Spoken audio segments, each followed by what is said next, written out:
Il va y avoir un nouveau monde à créer, c'est indéniable. Et puis, je pense pas être fou en disant que ça, là, d'une certaine façon, se sont allés ben trop loin. Là. Il y a trop de mensonges, trop de corruption.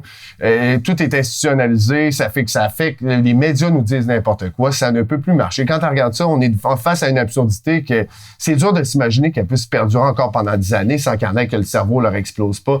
Donc, nécessairement, je pense que ça va s'écrouler une fois que ça... Est-ce qu'il n'y a pas une opportunité, justement, là, par rapport au plan dans l'optique où, OK, il y a vraiment de quoi de plus en plus de gens se réveillent par rapport à cette illusion-là, puis se réveillent par rapport à, aux faiblesses de ce système-là.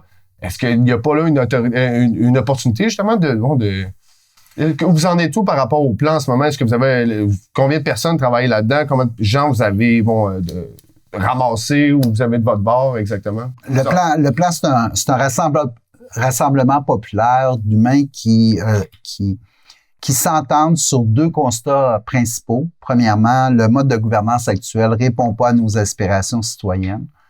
Et on s'entend aussi sur le fait qu'on en est venu à la conclusion que le système politique, il est irréformable de l'intérieur. Alors, plutôt que de s'arrêter à essayer de le réformer de l'intérieur, nous, on travaille à en établir un autre en parallèle avec le système actuel. On en est où? Pour vous expliquer un peu comment tout ça, évidemment, suite à la rencontre du Conseil traditionnel, on a défini des constats, on a défini une mission qui est de rassembler celles et ceux qui veulent collaborer à dessiner les contours du plan. Les architectes du plan, c'est le peuple. C'est nous, les citoyens, qui considèrent qu'il y a une autre façon qu'on peut instaurer de nous organiser socialement. Alors, il y a un noyau central qui s'est formé.